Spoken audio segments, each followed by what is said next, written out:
Hello दोस्तों, मैं हूं आपकी स्टडी रूम एजुकेटर यशस्वी साकल्ले और आज मैं आपको पढ़ाने वाली हूँ 8वीं कक्षा का नागरिक शास्त्र यानी कि सिविक्स का पहला अध्याय भारतीय संविधान, द इंडियन कॉन्स्टिट्यूशन। आप सभी ने ये शब्द संविधान अपनी रोजमर्रा की जिंदगी में कहीं ना कहीं तो सुना ही होगा, या तो आपके माता पिता के मुंह से या न्यूज में या फिर अखबारों में। लेकिन ये संविधान है क्या और ये हमारे देश को चलाने के लिए क्यों जरूरी है, आइए देखते हैं इस अध्याय में। संविधान क्या है? यहाँ पर आपको संविधान की परिभाषा दिख रही है, जो कि कुछ ऐसी है कि समाज के संवैधानिक या मूलभूत नियम समाज का स्वरूप तय करते हैं और अलग अलग समाजों के बीच फर्क पता चलता है। यानी कि जो समाज के सबसे जरूरी नियम होते हैं, जो समाज का एक ढांचा तैयार करते हैं, वो कॉन्स्टिट्यूटिव या संवैधानिक नियम होते हैं और वो समाज का एक स्वरूप बताते हैं। बड़े समाजों में कई अलग अलग समुदाय एक साथ रहते हैं, वहां नियमों को आम सहमति के द्वारा तय किया जाता है और आधुनिक देशों में यह सहमति आमतौर पर लिखित रूप में पाई जाती है।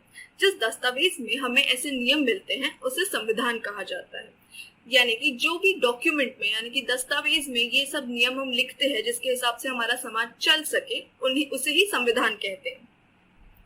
तो जैसे कि अब आपको पता चल गया है कि संविधान क्या है, तो चलिए देखते हैं कि हमें संविधान की जरूरत क्यों पड़ती है। यह दस्तावेज उन आदर्शों को निर्धारित करता है जिनके आधार पर नागरिक अपने देश को अपनी इच्छा और सपनों के अनुसार रच सकते हैं। यानी संविधान ही बताता है कि हमारे समाज का मूलभूत स्वरूप क्या हो। यानी कि एक ये ऐसा दस्तावेज है जो हमारे आदर्शों को तय करता है, जिनके आधार पर यानी कि जिनके बेसिस पर, जिनकी वजह से हम जो नागरिक है वो एक अपने देश की रचना कर सकते हैं अपने इच्छा अनुसार। यानी संविधान ही बताता है कि समाज का मूलभूत स्वरूप यानी कि मौलिक प्रकृति या फंडामेंटल नेचर, जैसे कि हमने कॉन्स्टिट्यूटिव रूल्स में भी देखा था कि एक जो समाज का ढांचा होता है वो क्या होता है, कैसा होता है, वो हमें ये संविधान बताता है। और संविधान हमें जरूरी क्यों है, उसकी ये पहली वजह है। तो यहाँ पे मैं लिख देती हूँ फर्स्ट, ये हमारी पहली वजह होगी। जो अब हमारी दूसरी वजह है वो ये है कि देश के भीतर आमतौर पर कई समुदाय रहते हैं, लेकिन जरूरी नहीं कि वे सारे मुद्दों पर एक दूसरे से सहमत हो। यानी कि कोई भी समाज में असहमति तो होनी ही है। जितने लोग रहेंगे उतनी असहमति बढ़ेगी और जितने समाज रहेंगे उतने ही लोगों के बीच में डिफरेंसेस यानी कि भिन्नताएं रहेगी। संविधान नियमों का एक ऐसा समूह होता है जिसको देश के सभी लोग अपने देश को चलाने की पद्धति के रूप में अपना सकते हैं। सरकार किस तरह की होगी, उन आदर्शों को भी बनाए रखना चाहिए। ये सब चीजें जो है ये सब हमें संविधान में मिलती है कि कैसे कायदे कानून नियम होंगे और कैसे देश चलेगा। इस वजह से ये दूसरी वजह होती है कि हमें संविधान की बहुत ज्यादा जरूरत है हमारे देश में। आइए मैं यहाँ पे आपको बता देती हूँ कि ये हमारी दूसरी वजह हो गई।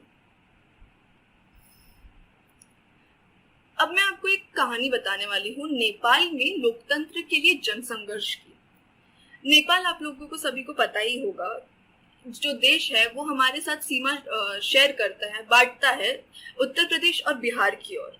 तो नेपाल में पहले यानी कि 1990 में मोनार्की हुआ करती थी, यानी राजतंत्र, यानी कि जो सत्ता थी वो राजा की थी। उस टाइम पे उन्होंने एक संविधान बनाया था, लेकिन उस संविधान में यही लिखा था कि जो आखिरी से होगा यानी कि जो आखिरी बात होगी कोई भी नियम को बनाने के लिए वो राजा की रहेगी। जो सारे नियम तय होगी, जो सत्ता का शासन होगा वो सब राजा का होगा। पर नेपाल के लोगों को ये मंजूर नहीं था। नेपाल के लोग चाहते थे कि उन्हें लोकतंत्र मिले और उन्होंने कई दशकों तक इस चीज के लिए संघर्ष किया और फाइनली आखिरकार उन्हें 2006 में फलस्वरूप लोकतंत्र की प्राप्ति हुई, जब राजा ज्ञानेंद्र राजा थे नेपाल के और उन्होंने ये अपनी सत्ता छोड़ के नेपाल में लोकतंत्र की स्थापना में मदद की, करने में कामयाबी मिल गई। जैसा कि आप देख सकते हैं कि नेपाल के लोग कई दशक से लोकतंत्र की स्थापना के लिए जन आंदोलन करते चले आ रहे थे। इसी संघर्ष के फलस्वरूप 2006 में आखिरकार उन्हें राजा की सत्ता को खत्म करने में कामयाबी मिल गई और नेपाल ने लोकतंत्र की स्थापना के लिए नया संविधान लिखा, अब ये नया संविधान जो नेपाल ने लिखा, उसमें उन्हें राजतंत्र की जगह लोकतंत्र के हिसाब से चीजें लिखनी थी, क्योंकि जैसे कि उनके इसमें पहले दिया हुआ था कि जो सत्ता थी वो राजा की थी, जो आखिरी बात थी, जो सारे नियम कायदे जो भी बनाने की बात थी वो राजा की रहती थी। तो इस चीज के लिए आगे बढ़ने के लिए, इस चीज से आगे बढ़ के लोगों के हिसाब से चीजें रखने के लिए उन्होंने नया संविधान लिखा जो लोकतांत्रिक गतिविधियों के अनुसार था। और ये जो संविधान था, जैसा कि आप देख सकते हैं यहाँ पे, 2015 में नेपाल ने अपनाया।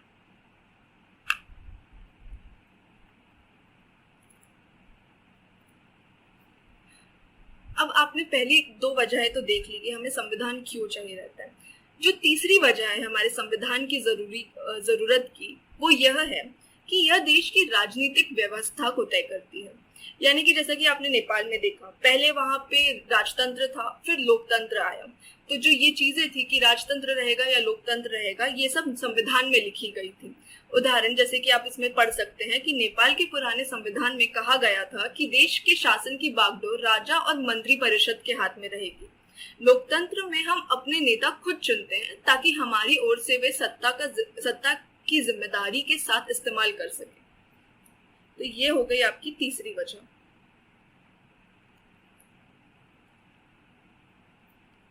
जो अब चौथी वजह है, इसमें लिखा हुआ है कि समाज में संविधान ही निर्णय प्रक्रिया के महत्वपूर्ण नियम तय करता है। इस बात की संभावना हमेशा रहती है कि ये नेता सत्ता का दुरुपयोग कर सकते हैं। तो अब आपको ये पॉइंट को मैं एक उदाहरण के तौर पे समझाना चाहूंगी। आप समझ लीजिए कि आपकी कक्षा है और उसमें आपका जो मॉनिटर है वो मान लीजिए उसका नाम है सुरेश,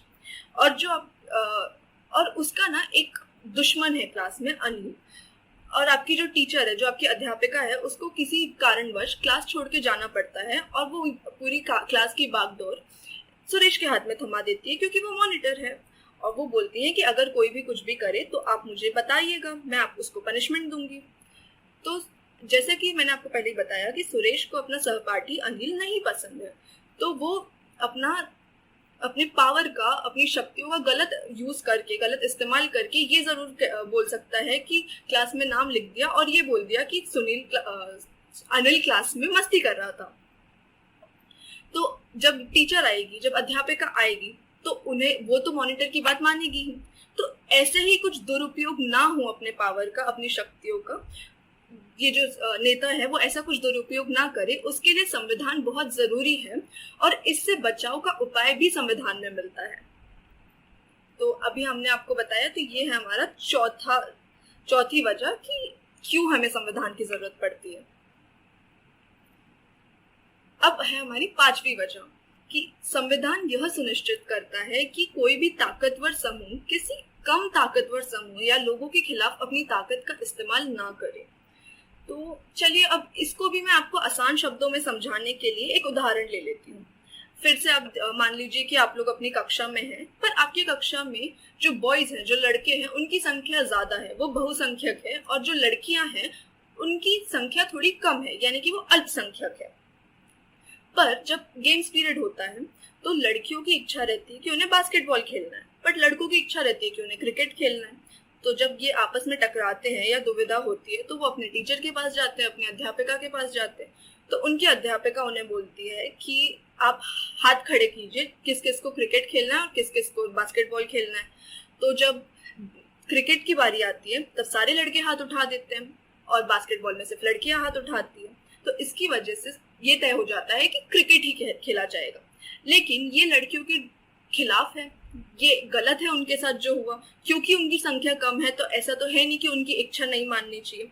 इसीलिए संविधान में दिए गए नियमों से इस बात का ख्याल रखा जाता है कि अल्पसंख्यकों यानी कि माइनॉरिटी को किसी ऐसी चीज से वंचित ना किया जाए, या अल्पसंख्यकों पर बहुसंख्यकों की इस निरंकुशता यानी कि टिरनी, यानी कि उनका दबदबा जैसे कि आप देख सकते हैं, वो इस पर भी रोक लगाता है। यह अंतर सामुदायिक और अंतः सामुदायिक यानी कि दो समाजों के बीच या एक समाज के अंदर अंतर को भी बताता है। तो ये आपकी होगी पांचवी वजह।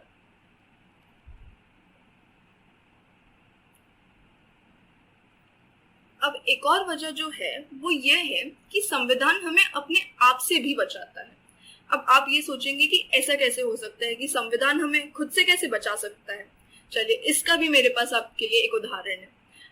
एक लड़की है, समझ लीजिए शबनम, उसका कल है पेपर, पर उसका जो फेवरेट टीवी शो है वो आ रहा है टीवी पे, पर उसको अभी भी अपने 2 चैप्टर्स रिवाइज करने हैं, अभी भी उसको संशोधन करना है अपनी सारी पढ़ाई का, अपने अध्यायों का, पर उसका एक जी भी ललचा रहा है कि उसे टीवी देखना है।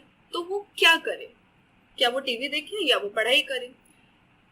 तो ये वो ऐसा डिसाइड कर ले अगर कि वो अपने घर वालों से, अपने माता पिता से बोले कि आज कोई भी टीवी नहीं देखता है, मैं पढ़ लेती हूँ ताकि मैं भी ना ललचाऊं टीवी देखने के लिए, और अगले दिन उसका पेपर बहुत अच्छा जाए क्योंकि उसने सारी चीजों के बारे में पढ़ लिया।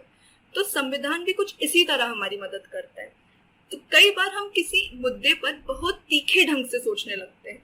ऐसे विचार हमारे व्यापक हितों यानी कि लार्जर इंटरेस्ट, यानी कि हमारी जो सबसे ज्यादा जो चीजें जरूरी होती है हमारे लिए के लिए भी नुकसानदेह यानी कि नुकसानदायक हो सकते हैं, यानी कि वो उसको भी नुकसान में पहुंचा सकते हैं, हानि पहुंचा सकते हैं। संविधान हमें ऐसी भावनाओं से बचाने में मदद करता है। संविधान हमें ऐसे फैसले लेने से भी रोकता है जिनसे उन बड़े सिद्धांतों को ठेस पहुंच सकती है जिनमें देश आस्था रखता है।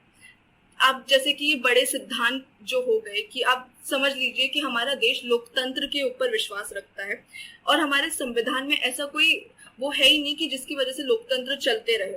तो कोई भी प्राइम मिनिस्टर यानी कि प्रधानमंत्री आके हो सकता है अपना पावर बढ़ाते जाए, अपना कार्यकाल बढ़ाते जाए, तो ऐसा संविधान होने नहीं देता क्योंकि देश को भरोसा है कि वो उन्हीं लोगों को प्रधानमंत्री बनने देंगे जिनको वो खुद चुनेंगे। आशा करती हूँ कि आपको ये चीजें समझ में आ गई होंगी। अब आप देख लीजिए रोजमर्रा की स्थितियों के साथ सार कि हमें संविधान की जरूरत क्यों पड़ती है। तो यहाँ पे जो मैंने उदाहरण दिए हुए हैं वो सब आपको दिख रहे होंगे। जो परिस्थिति है, जो पहली सिचुएशन है, वो आप जैसे देख सकते हैं कि नेपाल के लोगों ने एक नया संविधान अपनाया। अब इसमें संविधान ने कैसे मदद करी, वो कुछ ऐसे थी कि ये ऐसे आदर्श हैं जिनसे पता चलता है कि हम किस तरह की शासन व्यवस्था में रहना चाहते हैं। जो दूसरा है वो ये है कि सुरेश अपने सहपाठी अनिल को बेवजह परेशान कर रहा था, जो हमने मॉनिटर वाला एग्जाम्पल पढ़ा था अभी, जो अगर आपको याद होगा तो उसमें आप देख सकते हैं कि संविधान ने हमारी ऐसे मदद की कि संविधान में निर्णय लेने को नियंत्रित करने वाले कुछ नियम निर्धारित किए गए हैं। जो तीसरा है वो ऐसा है कि लड़कियों को बास्केटबॉल खेलने का मौका नहीं मिलता क्योंकि उनकी कक्षा में लड़कों की संख्या ज्यादा है। तो इसमें हमें संविधान कैसे मदद करता है? संविधान यह सुनिश्चित करता है कि कोई भी ताकतवर समूह किसी भी कम ताकतवर समूह या लोगों के खिलाफ अपनी ताकत का इस्तेमाल ना करे।